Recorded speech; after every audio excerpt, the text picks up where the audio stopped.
And two of New Zealand's main fertiliser suppliers have voluntarily suspended sales of DCD after a small amount was found in milk.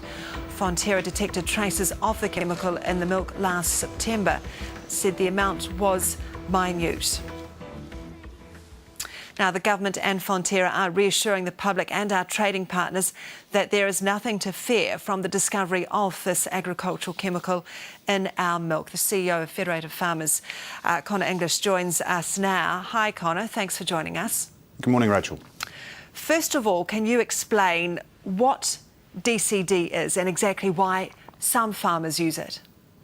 Well, look, DCD is a tool that farmers can use that reduces leaching from nitrogen, which is the nitrogen fertiliser they put on their paddocks to make the grass grow a bit more. And DCD itself also helps promote that grass growth. So it has some environmental benefits and it also has some growth benefits. About 500 of New Zealand's 12,000 farmers have been using it. OK, and it also allows farmers to increase their stock levels, I understand as well. They can carry more cattle, more dairy cows on their land if they use DCD, is that right? Potentially. I mean, you can carry as much stock as you can grow grass and provide food for them, and to the extent that it helps improve grass growth, I guess you could improve your stock levels, but that wouldn't be a significant issue, I wouldn't have thought. OK, so DCD is in milk. It's been detected in milk. What is your reaction to that? Less than ideal, I suspect.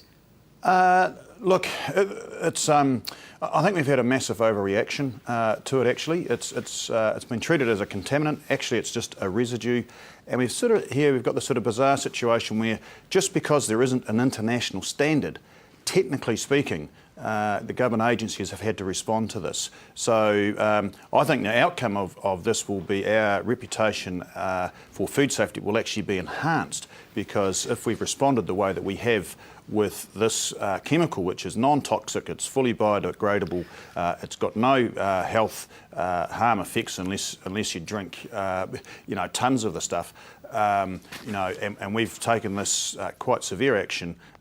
Then I think our reputation will be enhanced in the medium term. Well, let's just touch on that. Under a bit of threat. Let's just touch on that, because Fonterra says it has strong science. It says that provides assurances that around the safety of this product. Are you familiar with the science, and whose science is this?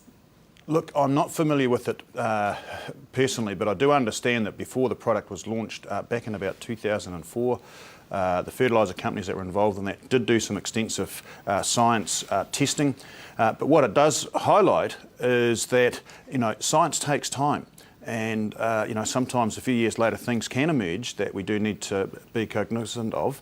And I think also for those in the environmental movement who've seen DCDs as a big solution to some environmental issues, we just have to take the time that it takes to work through the science to make sure we get this stuff right. But I guess that sits uneasily with consumers, because, that's in essence suggests that, people are guinea pigs in a way. If we wait for science to take time, this product is in milk and it's a little bit unclear as to how it does impact, because if we're relying on the science of the fertiliser companies who sell it, that's not ideal. It should be independent, surely, that science. Yeah, look, scientists as independent as scientists can be, I don't think there's any health issues at all from my understanding of DCDs. It's just that technically, because there isn't an international standard and because it was detected as a residue, the government was required to report it.